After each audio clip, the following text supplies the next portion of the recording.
questão do business model. Isso. Pessoal, retomamos aqui. A conexão caiu, mas o assunto tá super em alta. Já temos um monte de perguntas recebidas aí de vocês. Então, vamos voltar aqui com o Enio Pinto, que é especialista em empreendedorismo do Sebrae. A gente estava comentando sobre planos de negócio, modelos de negócio. Qual é a diferença entre modelo de negócio e plano de negócio?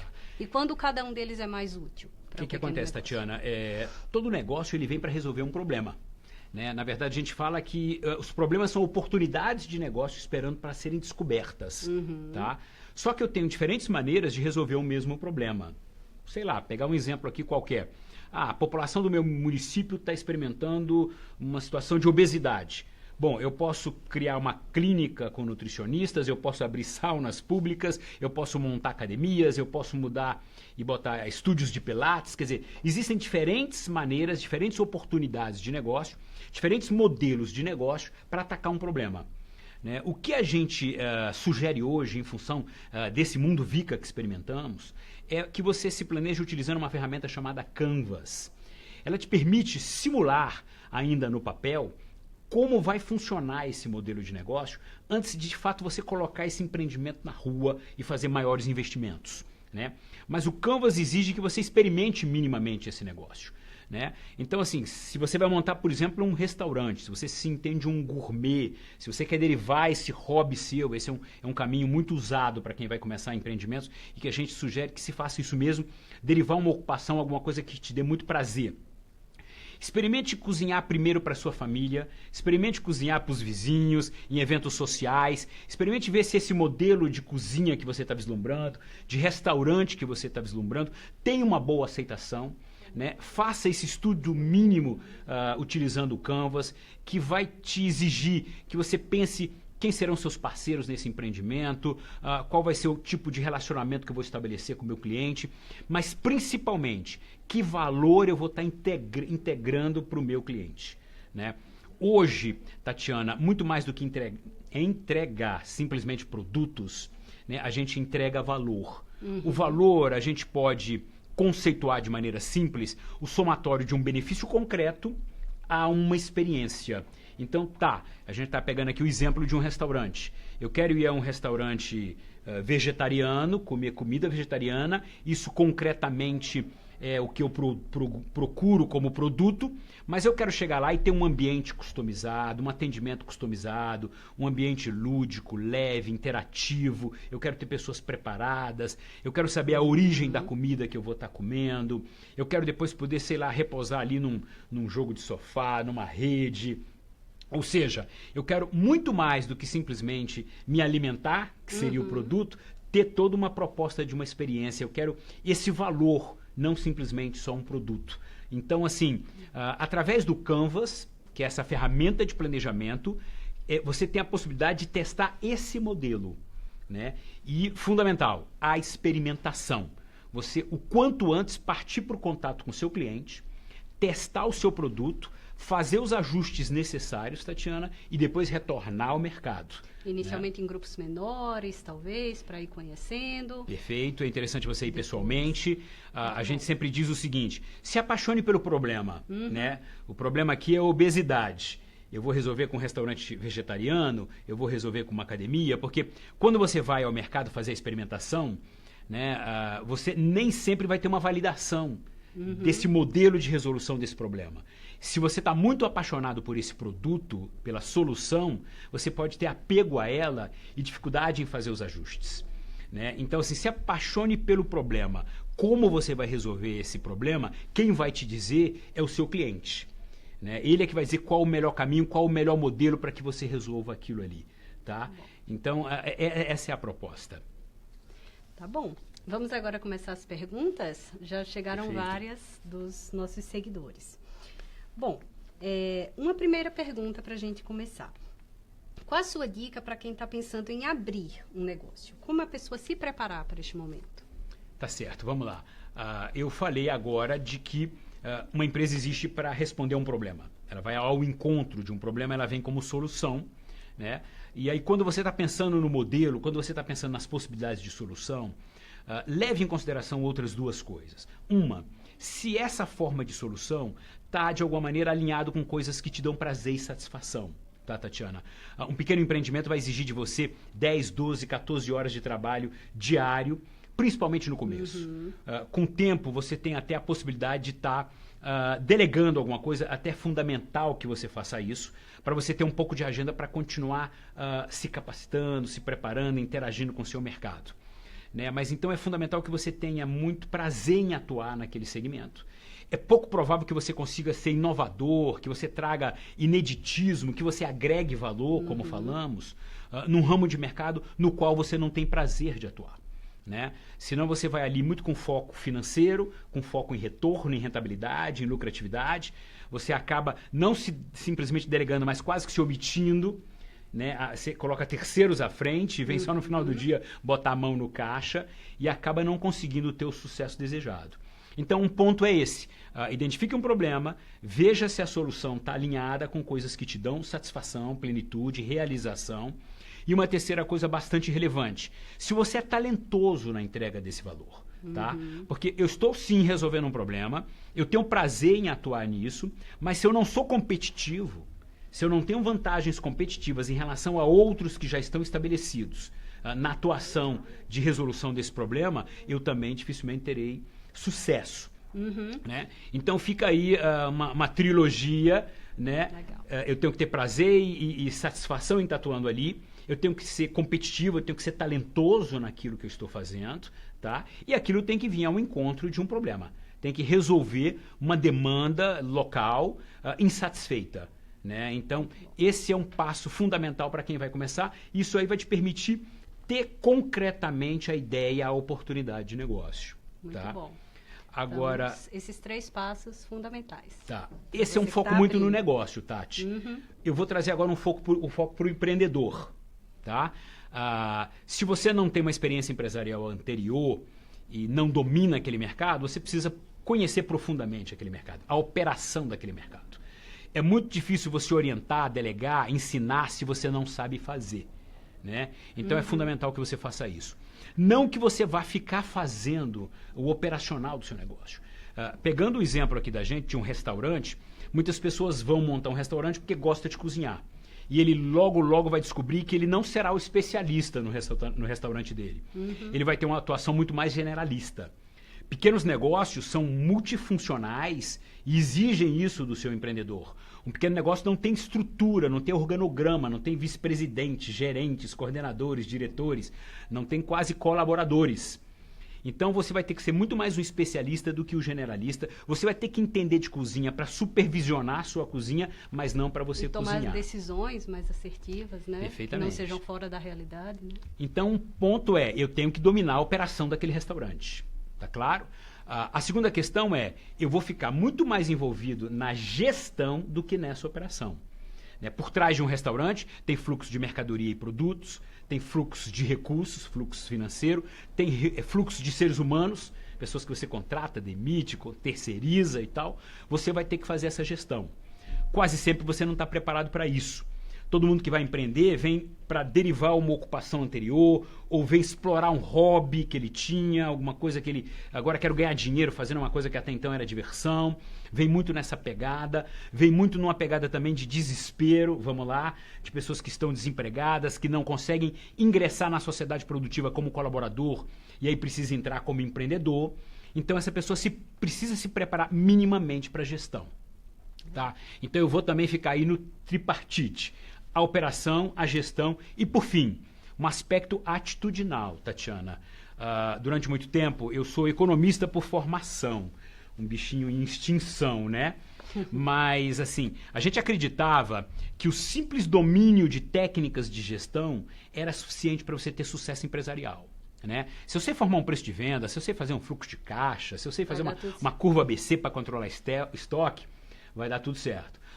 Com o tempo ficou provado que isso aí são funções, são características de um gestor, de fato. Mas um empreendedor, além de dominar a operação e dominar a gestão, ele precisa ter uma atitude, ele precisa ter um comportamento, ele precisa ter quase que um espírito, né? Não estamos falando aqui de alma, empreendedor. Mas ele tem que ter um conjunto de características humanas que quase que vão assegurar esse sucesso empresarial a ele, né? E aí eu estou falando assim, essa pessoa tem que ser comprometida, focada em metas, em resultados, essa pessoa tem que ter curiosidade intelectual, tá permanentemente buscando informação, muito comprometida também com aspectos de qualidade, ela tem que ter todo esse conjunto de atitudes que, somado ao domínio de técnica e ao conhecimento da operação daquele negócio, é que vão de fato assegurar sucesso a esse empreendimento, né? Então, dentro do nosso exemplo, eu tenho um restaurante, eu tenho que saber cozinhar, saber gerenciar um restaurante e ainda tenho que ter uma atitude, um comportamento mega, ultra, super, ninja, plus, empreendedor. Não é fácil. Empreendedores são heróis. São heróis. Olha, eu gosto muito do termo, Tatiana, exploro muito isso, porque de alguma maneira são pessoas que pegam suas agendas, né, seu tempo, seu recurso, suas poupanças, suas vidas, envolvem as vidas dos familiares para empreender, para montar negócios, para gerar emprego, gerar desenvolvimento, gerar tributos para o país. Então, de fato, são heróis. Empreendedores são heróis. Pessoal, só um lembrete para todo mundo. Esse vídeo vai ficar disponível na nossa página, tá? Se você não, por algum motivo, não conseguir acompanhar até o fim, mas vai ficar disponível na nossa página, tá? Pode deixar lá suas perguntas, suas dúvidas que a gente responde aqui. Temos uma pergunta da Ana Paula. Comentamos agora há pouco sobre o Canvas e ela está perguntando o que exatamente é o Canvas. Tá. Então, o Canvas, o nome até é um quadro que se subdivide em 9 pequenos quadrantes e que vai te provocar uma reflexão. Então tem um quadrante lá que é o valor, por exemplo, é por onde você começa. Que valor eu quero entregar para o meu cliente? Né? Assim, é um produto com que tipo de experiência, né? Que é que eu vou estar agregando a esse produto de fato? Tem um outro quadrante que é a questão do seu cliente, do seu público-alvo.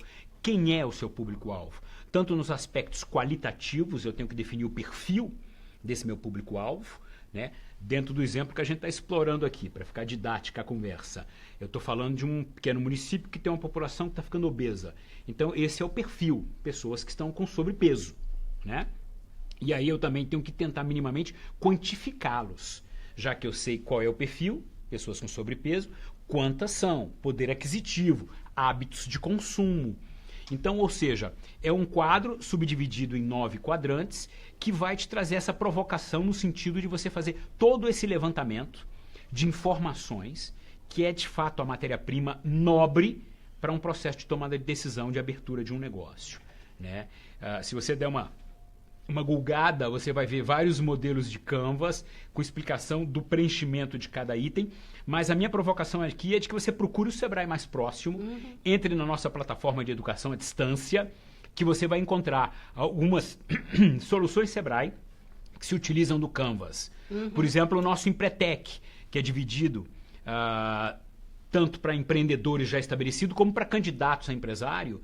Você pode procurar o Sebrae mais próximo, se inscrever no Empretec e você vai ter a oportunidade de fazer o seu Canvas com monitoramento, com supervisão de um consultor do Sebrae. Muito bom. E tem alguns cursos específicos, né, para aprender a utilizar o Canvas, né? Perfeitamente. Então, podem procurar o Sebrae. Em todos os gratuitos, estados à distância, tutoriais. Isso mesmo. É bem interessante. Temos agora uma pergunta que é bem interessante. É da Suzy Vitória. Ela pergunta quando é que ela tem que começar a planejar uma nova loja. Existe um momento que é o ideal para começar a fazer isso? Olha, o que acontece? O empreendedor é alguém que está com a parabólica, com o sensor ligado permanentemente, né? E o dia a dia de um empreendedor é um dia a dia de tomada de decisão. Eu contrato, eu demito, eu promovo, eu precifico, eu diversifico, eu mudo a vitrine, eu mudo de ponto, eu mudo de cliente. Então, essa pessoa que está sistematicamente conectada com o mercado dela, né? E quando a gente fala em mercado, basicamente, para ficar claro aqui, esse ente chamado mercado, para pequenos negócios, a gente está falando de 3 grandes vieses. Quem são os fornecedores? Quem me entrega produtos e serviços que eu uso, né, para a operação do meu empreendimento? Quem são os meus concorrentes, né, empreendimentos estabelecidos que de alguma maneira desviam o interesse do cliente que vem consumir de mim para consumir desses concorrentes, e quem são os meus clientes, né, as pessoas que eu tento transformar em fãs incondicionais, né, do meu empreendimento. Então, o empreendedor, como está completamente conectado ao seu mercado, ele começa a perceber sinais claros do mercado de que está na hora de uma expansão. do empreendimento dele. Por exemplo, quando ele hoje começa a entender que há uma demanda pelo produto dele insatisfeita. Ele não consegue atender o volume de demanda que ele tem. Né? Quando ele percebe que o nível de produção dele já não atende à procura pelo produto, pela mercadoria, pelo serviço dele. Que ele começa a frustrar expectativas de alguns clientes fiéis que ele já tem, porque ele tem uma fila de entregas, porque ele não está dando conta aqui de atender os seus clientes. Né? Porque esse é o momento mais concreto para você pensar numa expansão. Né? Ou se você está querendo diversificar um pouco do teu produto, agregando, fazendo vendas adicionais ao que você tem hoje como negócio, né? E naquele estabelecimento que você tem hoje não tem espaço para isso. Tá? Então, assim, de alguma maneira é o seu mercado que vai dizer para você que você está num momento de expansão. Muito cuidado, Tatiana, porque assim, a gente tem que tentar dimensionar muito bem essa demanda insatisfeita, porque eu estou atendendo bem aqui com o meu restaurante vegetariano, há uma pequena demanda insatisfeita que me passa a noção de que não é tão pequena assim. Eu estou perdendo alguns clientes que chegam no pico do almoço e não tem onde se sentar e procura uma outra alternativa. Monta um outro restaurante e veja, essa demanda era, sei lá, de 10%, que não vai justificar de fato toda uma nova estrutura, um novo investimento, pelo menos no porte do estabelecimento que eu tenho hoje. Né? Não é qualquer mudança, né? É fundamental que você tenha, de fato, um mapeamento muito concreto do tamanho da demanda insatisfeita, a não ser que seja a expansão por diversificação. Não, eu quero entregar aqui, além do meu restaurante vegetariano, eu quero entregar aqui um serviço, sei lá, de consultas com nutricionistas, para estar orientando uma reabilitação alimentar, uma reeducação alimentar do meu público que frequenta o meu restaurante. E aí eu nem consigo perceber ainda bem qual o tamanho, eu teria que de fato fazer aí um dimensionamento dessa expansão de mercado para poder pensar na expansão. Mas então um ponto é fato. O planejamento não é só na hora da abertura da empresa. Ele faz parte da história o tempo toda todo da empresa, né? Um momento de expansão, de diversificação, então está sempre presente. A gente fala de planejamento pré-operacional e operacional, né? Mas assim, a gente está muito preocupado hoje com esse modelo VICA, né, de mundo que vivenciamos, de que você tente experimentar enquanto planeja. Planeja é uma experimentação, experimentar com as mãos, experimentar agindo. É uma planejação do seu negócio. Tá? Não existe planejamento isolado. Planejamento de gabinete. Né? Isso aí. Lá atrás, quando eu estudei planejamento, meu professor falava uma coisa que ficou muito... planeje sempre a lápis, ele falava. Né? Porque você pode apagar e recomeçar e refazer. Tá? Parece, talvez as pessoas não entendam bem hoje, dependendo da idade de quem está me acompanhando, do que eu estou falando, mas a proposta é bem essa. Muito bom. Enio, temos aqui algumas perguntas que são bem recorrentes. Do chefe Vinícius, da Socorro Santos e da Ana Paula Gurzoni. Todos eles perguntam em relação à melhoria de vendas. Então, eu vou ler as 3 perguntas. O chefe Vinícius diz que ele tem uma pizzaria, vende pizzas de 10 a 15 reais, vende 700 pizzas por semana, mas tem problemas para administrar. Isso pode ajudar. A Socorro Santos diz que tem uma loja de cosméticos, mas que as vendas estão muito ruins. E o que é que ela pode fazer para melhorar as vendas? E a Ana Paula Gurzoni pergunta como faço para obter mais vendas online. Então, como o planejamento e a gestão podem ajudar na melhoria das vendas? Tá certo. Eu vou tentar aqui uma resposta que, de alguma maneira, contemple diferentes tipos de negócios, né, em diferentes áreas de atuação e que é relevante para qualquer tipo de empreendimento. Mas, primeiro, a gente tem que ter em mente que a razão de ser de qualquer empreendimento, a razão de existir de qualquer empreendimento é a existência de cliente. Um negócio não existe porque tem proprietário, capital, prédio, instalações, produto. Né? Muitos negócios quebram muito organizadinhos, com prédio, com produto, com proprietário, tudo, e quebram, e fecham, encerram suas atividades. Um empreendimento existe porque tem cliente. A razão de ser e de existir de qualquer negócio é a existência de cliente. Tá? Se ele é a razão de ser do seu empreendimento, e se você quer vender mais, você tem que ouvir o seu cliente e entender por que ele não está comprando de você. Ou por que ele está comprando pouco de você. né? Assim, ir a campo de fato, pedir licença ao seu cliente e, assim, eventualmente não incomodá-lo no momento de consumo, não sentar na mesa com ele quando ele estiver comendo a sua pizza, mas pedir para ele um momento e entrevistá-lo e entre outros clientes seus e clientes da concorrência para entender o que está havendo. Às vezes pode ser alguma coisa muito pontual que você precisa corrigir, né? Sei lá, a sua pizzaria não tem ar-condicionado, o cliente está desconfortável ali e quer de alguma maneira mudar de ambiente e tal. Não sei, estou dando um exemplo aqui fictício, mas só ouvindo o meu cliente, que é a razão de ser do meu empreendimento, é que eu tenho condição de ajustar o meu modelo de negócio, de ajustar o meu produto para que eu possa incrementar minhas vendas, tá?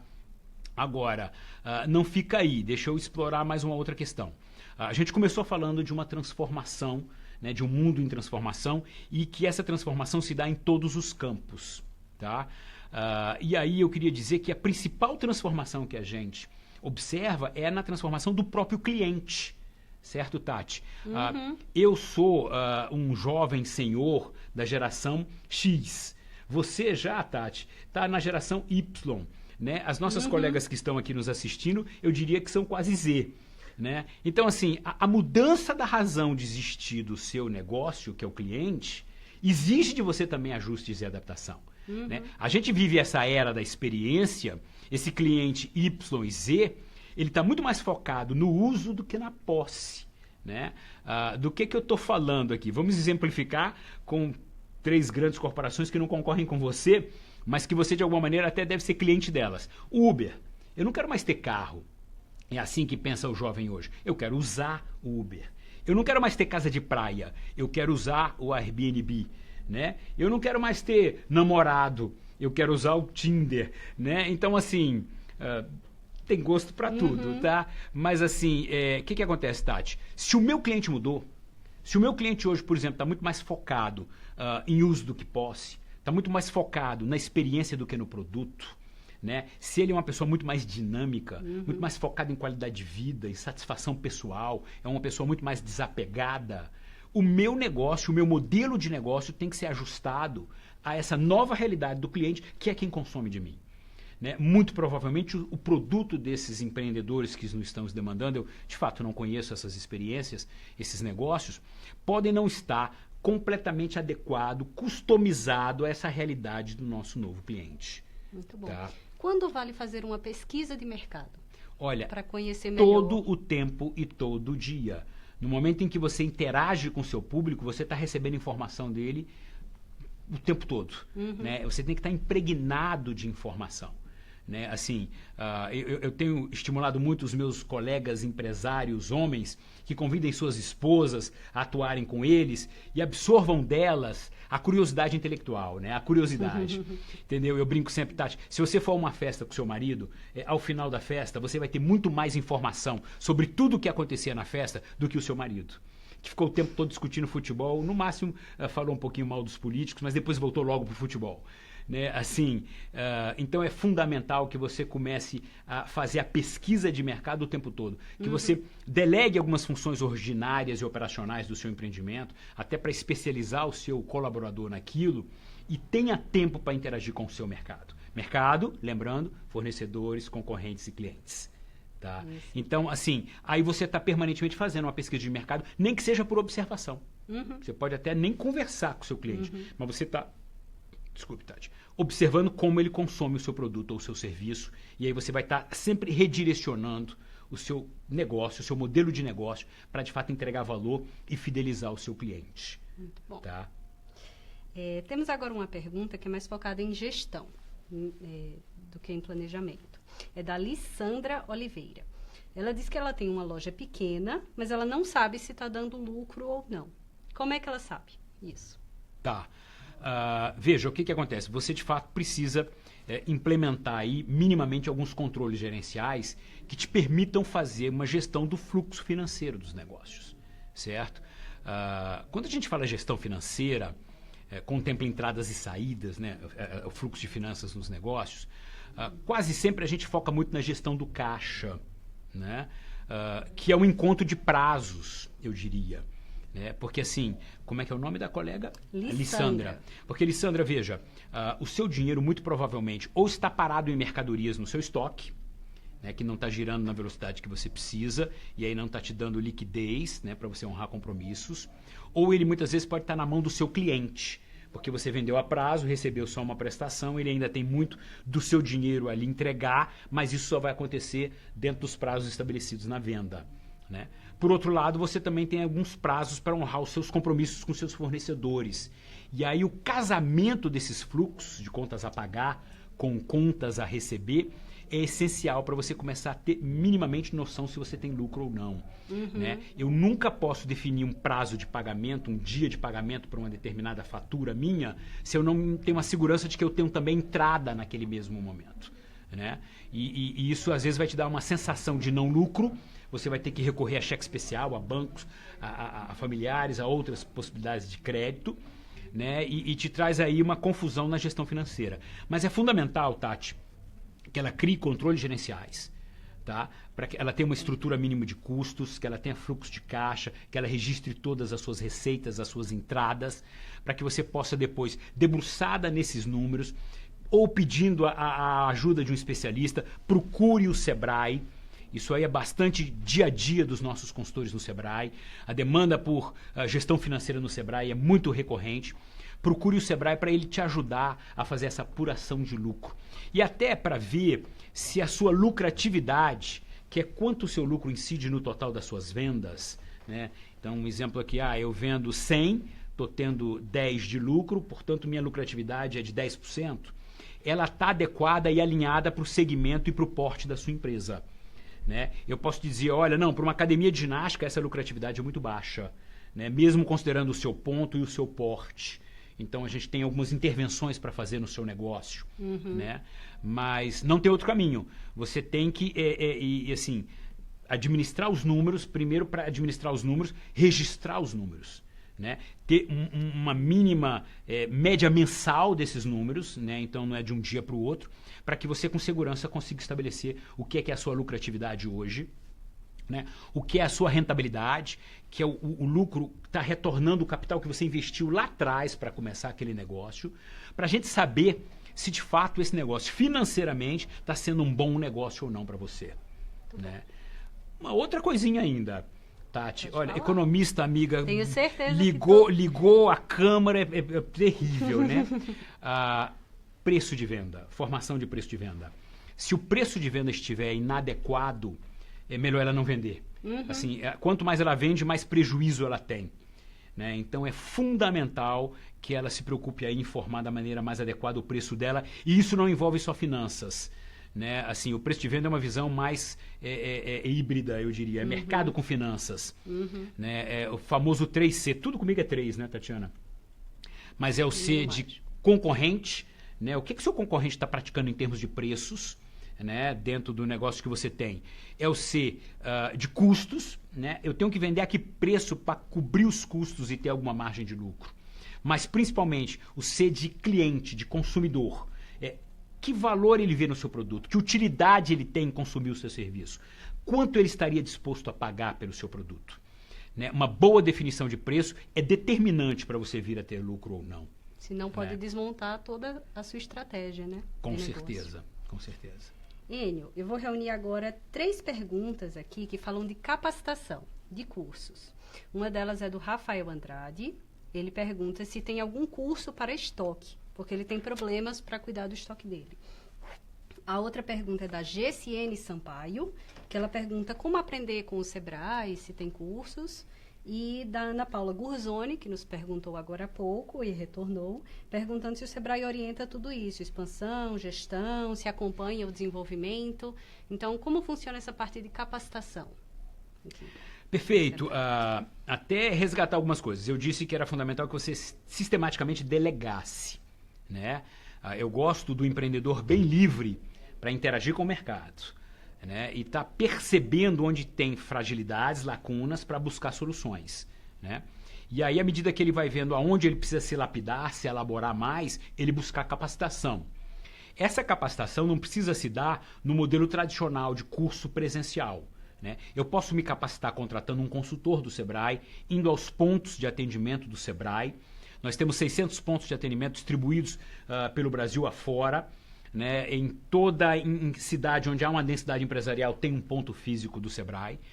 Você pode exigir contratar com o Sebrae, com valores bastante subsidiados, um consultor para atuar no seu negócio, para ir em loco, né, atender o seu estabelecimento. Você pode fazer educação à distância na plataforma de educação à distância do Sebrae. Você tem lá uma pluralidade de temas, de títulos, de modelos e formas diferentes de cursos para você se utilizar, né? E você pode navegar pelo nosso portal, que tem ali um volume de conhecimento enorme para que você se capacite, né? Mas isso é fundamental. O dinamismo da gestão dos negócios no mundo VICA, como falamos, é avassalador. Então é fundamental que você esteja sistematicamente, de maneira recorrente, se atualizando, né? É um processo de capacitação continuado que a gente sugere para os empreendedores, para que ele esteja sempre vanguardista naquele negócio que ele pretende. E sempre aberto a aprender. Exatamente. Coisas novas, né? E aí também resgatando o que eu trouxe aqui no início, como é fundamental que ele domine operação, gestão e ainda tenha uma atitude empreendedora, né, que ele seja lá aquele Superman que a gente falou, você tem que buscar capacitação nesses 3 enfoques, nesses 3 campos. Você tem que entender melhor como é que é a operação desse negócio que você tem, né? Você tem que entender como é que é a melhor gestão que você tem que fazer para esse empreendimento. E nós temos também capacitações para lapidar a sua atitude, para desenvolver, para instalar em você comportamentos que são fundamentais que você tenha e que eventualmente você não tem hoje. Por exemplo, eu não sou uma pessoa que estabelece metas para o meu negócio, né? Eu tenho capacitações, que isso é um comportamento. Tá?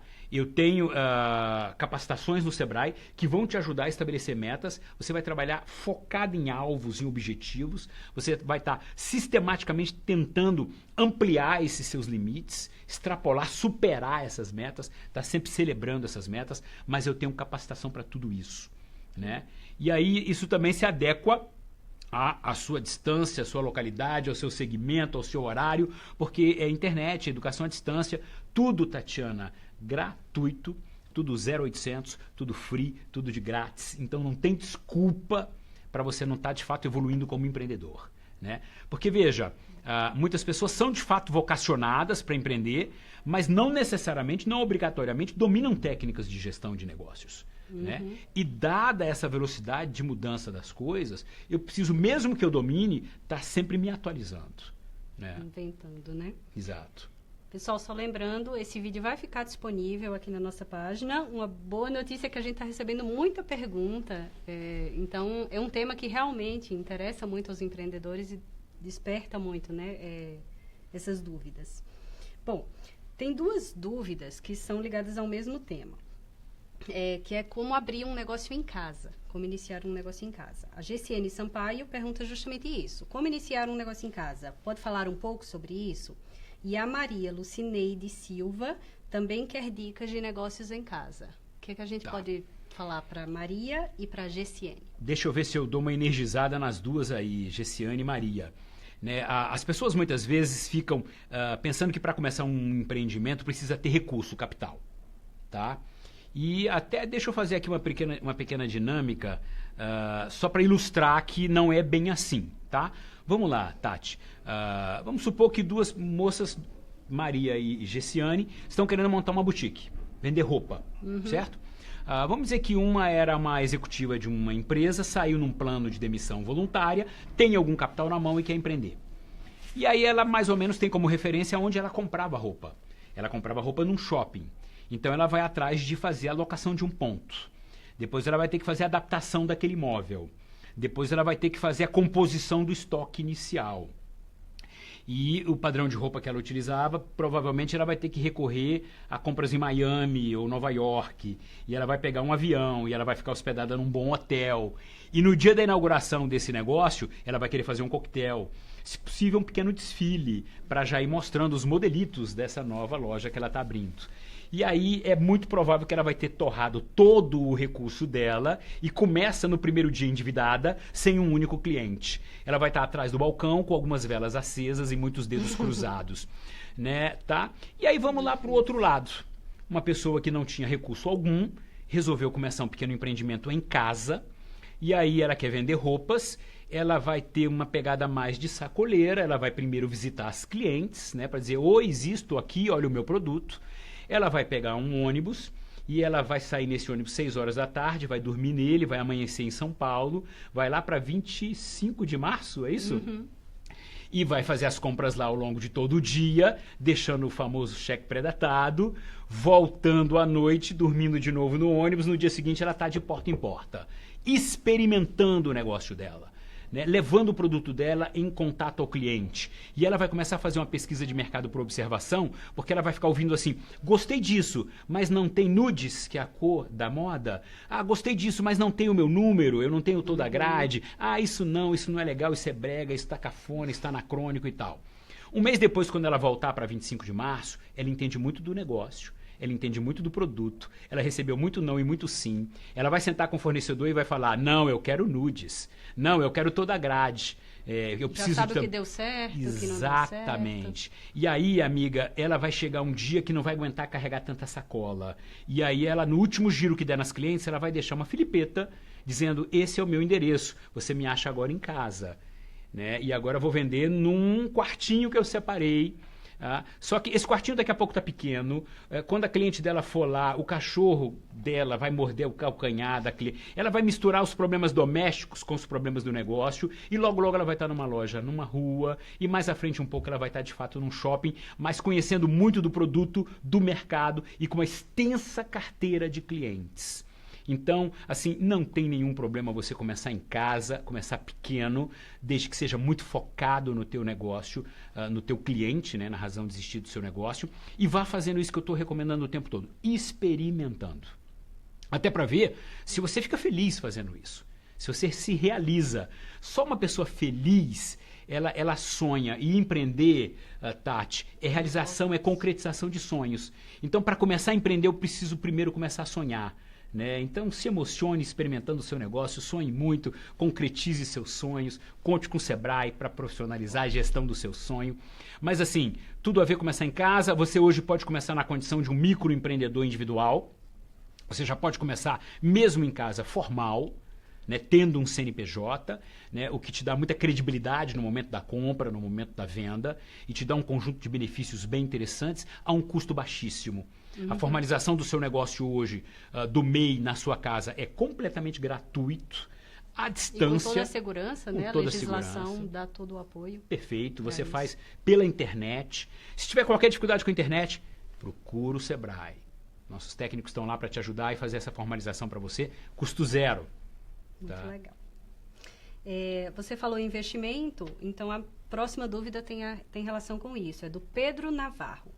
Ele diz que já tem uma ideia, mas como ele consegue investimento? Tá. Pedro, o que acontece? Também vou te dizer aqui uma novidade. Tem muito mais dinheiro na praça do que bons projetos. Tem muito mais gente querendo entrar de sócio num bom plano de negócio, num bom canvas, num bom empreendimento, entendeu? Do que de fato os bons empreendimentos. Né? Assim, a gente de cara já pensa logo em ir a um banco se endividar. Não que não seja uma alternativa, tá? Mas assim, se o teu negócio de fato for um bom negócio, tiver uma boa rentabilidade, você paga um financiamento bancário, né? Assim, mas pense que começar com um financiamento bancário é começar com mais um item de custo na sua planilha de custos, tá? Além de fornecedores, água, luz, telefone, tem lá banco, né? Então assim, pense na possibilidade de você encontrar um sócio que pode vir agregar valor ao seu negócio, que pode ter um perfil complementar ao seu, né? Pense eventualmente até em conseguir um sócio capitalista, alguém que eventualmente não vai trabalhar com você, mas entra com o capital. Você tem a energia, o perfil empreendedor, o esforço e principalmente uma boa oportunidade de negócio na mão e pode sair por aí, entendeu? Vendendo, antes de mais nada, antes de vender o seu produto, vendendo a tua oportunidade de negócio, a tua ideia de negócio, para tentar captar recurso, para tentar iniciar o seu empreendimento. Tá? Assim, tem muita gente fazendo vaquinha eletrônica pela internet para começar bons negócios. Tem muitas possibilidades.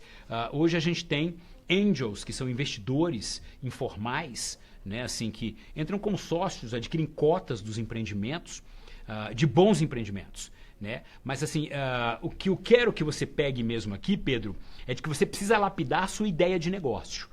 É que você precisa ter de fato uma oportunidade concreta né, na mão. E aí o recurso vai aparecer, meu amigo. E até dizer mais, se você começar muito pequenininho, assim, pensa grande, né? Sonhar grande ou sonhar pequeno dá o mesmo trabalho, tem o mesmo custo. Sonha grande, começa pequeno e cresce rápido, né? Essa é a pegada. Muito bom. E, bom, pra gente finalizar... Não, eu quero falar mais 2 horas. Nós já estamos há quase 1 hora no ar, realmente foi um tema muito, muito importante, né? Acho que os empreendedores queriam muito, né? Conversar sobre isso. Então, podemos já, daqui a pouco, marcar o próximo. Live, né? Eu sou exibido, Tatiana. Com certeza. E tenho certeza que os empreendedores estão gostando muito das dicas. Bom, para a gente finalizar, as 2 últimas perguntas têm relação... uma delas é mais ligada à divulgação. A pessoa pede dicas para como o empreendedor divulgar o seu negócio. E a outra dúvida, que é da Luciana Lima, ela diz que ela é cabeleireira e atende na sala da casa dela. Mas que o movimento está muito lento, que ela acha que pode ser por não ter um ponto próprio. E o que ela pode fazer para melhorar? Eu reuni essas 2 perguntas porque talvez um dos caminhos seja a divulgação, né? O que é que a gente pode dar de dicas nesse sentido para os empreendedores? O que acontece, gente? Eu vou falar de uma questão aqui que até demorou a aparecer, né? Assim, a gente falando de transformação, não pode deixar de falar de uma transformação digital, né, que é inexorável e que está varrendo o mundo analógico, né, e que está botando tudo de perna para o ar. Todo pequeno empreendimento, mesmo sendo muito pequeno, tem que já necessariamente pensar o seu modelo contemplando uma casquinha tecnológica, uma casquinha digital, né, virtual para esse empreendimento. Hoje é inimaginável qualquer tipo de empreendimento que não se utiliza, por exemplo, de redes sociais, forte e intensamente para comercializar, para melhorar, para avançar com as suas redes. Eu estou falando de Facebook, de Instagram, eu estou falando de WhatsApp, né? Assim, vendendo aqui e sem ganhar cachê. Mas assim, para que você bombe o seu empreendimento, né? Assim, quando a gente fala do digital, a gente tem 2 pegadas, especificamente quando se fala de vendas. Uma, você precisa ser encontrado, né? Então, assim, tem que minimamente produzir alguma coisa nas redes sociais para ser encontrado. Você tem que estar presente, tem que ter uma presença mínima na internet. E assim, não pense que isso é caro, que isso é para negócios de médio ou grande porte. Isso é para você, isso é para o MEI, tá? O microempreendedor individual. Ele precisa ser encontrado. E ele precisa diversificar os canais de venda dele, né? Então ele tem que lançar mão da rede social para se divulgar, para ser encontrado. Estou aqui, né? E vender minimamente a sua competência, o seu talento, mas também para ser mais um canal de venda para ele, né? Para ele começar a estabelecer dali relacionamento, né? Confiança junto ao seu cliente, para que ele comece a fazer venda também se utilizando de canais pela internet, tá? E mais, assim, quando a gente fala de uma era da experiência, né, a gente está falando aqui do fim da era lucrozoica, né? Assim, veio a mesozoica, a paleozoica, né? A lucrozoica assim, o cliente está muito focado na jornada, né? No contato fluido com você. E a possibilidade de você usar redes sociais, você dá essa fluidez, você dá essa velocidade, esse dinamismo, né? Você dá essa prontidão de consumo que o nosso público tanto procura hoje. Pense sempre que o maior concorrente seu é o tempo, tá? As pessoas hoje querem essa fluidez, essa boa experiência, porque elas não querem abrir mão do tempo delas. Usando algumas possibilidades, alguns canais digitais, virtuais, você vai dar mais tempo para a pessoa fazer o que quiser, né, com o tempo dela e não estar só necessariamente consumindo, usando, experimentando o seu produto. Tá? Mas assim, não tem como hoje a gente pensar em expansão de vendas sem considerar isso. E isso está completamente alinhado com o que eu falei logo no início, de que a gente tem hoje o cliente muito mais focado no uso do que na posse, e de que a gente vive aí essa era da experiência. Tá? Então, assim, a nossa colega que tem esse salão hoje em casa, será que em casa ela está conseguindo oferecer para o cliente dela uma boa experiência, uma experiência positiva? Será que a pessoa se sente confortável, segura, se ela veio em veículo próprio, se ela tem onde estacionar, né? Será que tem ali todas as condições de higiene e tem o melhor atendimento, o conforto, a experiência que ela quer? Né? Será que elas sabem que ali tem um negócio? Tá. Então, assim, fundamental você ter todo esse foco na experiência e lançar mão das redes sociais que hoje são tão populares para que você comece a se divulgar. Muito bom. Então, a gente vê que tudo está muito conectado, né? O planejamento, a divulgação, a empresa tem que ser vista com esse olhar integrado e conectado. Fato. Quando a gente fala de gestão, Tati, no passado a gente falava do gestor financeiro, era quase um cara com cara de banco. A gente falava do gestor de recursos humanos, era um psicólogo. Gestão de processos, era um engenheiro. Hoje a gente fala de um homem de negócios, né? A gente fala de um empreendedor, né? Que de fato ele tem essa multifuncionalidade, né? Ele tem diferentes chapéus, mas a essência holística dele, vamos lá, é uma só, é um homem de negócios. Muito bom. Enio, nosso grande agradecimento por você ter estado aqui com nossos seguidores. Muitas dúvidas, muito boas respostas e a gente agradece a sua participação. Se você quiser dar um recado final. Candidatos a empresário, empreendedores já estabelecidos, assim, o seu dia a dia, como eu disse ao longo do nosso programa aqui, é de tomada de decisão. Se você não se sente seguro para tomar essas decisões, se você quer decisões mais acertadas, mais cirúrgicas, se você quer profissionalizar a sua gestão, se você quer tornar a sua capacitação de fato um processo, um filme e não uma foto, procure o Sebrae mais próximo, procure os especialistas. Nós estamos aqui de prontidão para lhe atender, tá? Muito obrigado. Muito obrigada a todos e uma boa tarde. Nos encontramos no próximo Facebook Live do Sebrae.